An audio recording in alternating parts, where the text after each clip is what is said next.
साथीहरू यो गर्मी मौसममा दिउँसोमा के खाउँ हुँदाखेरि खानेकुरा बताइदिन्छु है त। मैले आज यसरी बनाउँदैछु। मैले यो केरा चाहिँ अलिअलि कालो भयो भने बच्चाहरूले खाँदैनन्, यसैले मिल्क सेक बनाउन जाँदैछु। मैले चाहिँ आफूसँग भएको खतरा काजु बदाम अनि डाइट्सहरू राखेर यसरी दुध राखेर पछि मैले चिसोको लागि चाहिँ यति आइस राखेँ। अनि त्यसपछि मैले स्वाद अनुसार चाहिँ यसरी चिनी हालेँ। अनि यो सातु चाहिँ रहिरहेको थियो क्या, खाने भनेर ल्याएको अघिल्लो महिनादेखि खाइएकै थिएन। आज चाहिँ यो सातु पनि हालिदिन्छु भनेर मैले यसरी सातु हाल्दैछु। अरू बेला चाहिँ धेरै जस्तो म्याङ्गोलो बनाएर बनाउँछु। आज चाहिँ बच्चाहरूले कस्तो मान्छन् पनि सातु राखेर आज चाहिँ ट्राई गर्दैछु है त। अनि यो पिनट बटर चाहिँ मेरो बच्चाहरूको फेभरेट हो कि, चक्लेटवाला पनि छ। अब मैले अलिकति यो पनि राखिदिन्छु। यति गरेपछि चक्लेट फ्लेभर पनि आउँछ। सातुको बास्ना अलि थाहा पाउनु कि भनेर जुगाड लगाएको है यो चाहिँ।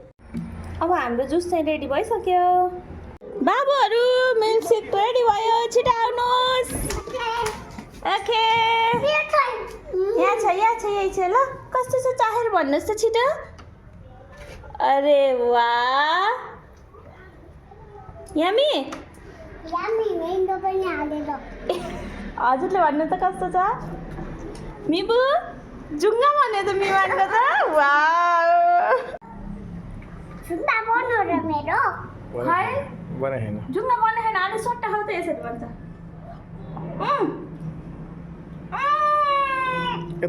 बन्यो जुङ्गा। मिबुले त एक सासमा स्वाद पार्दैन अरू खाने यमी। ओहो कति मिठो पनि हेल्दी पनि।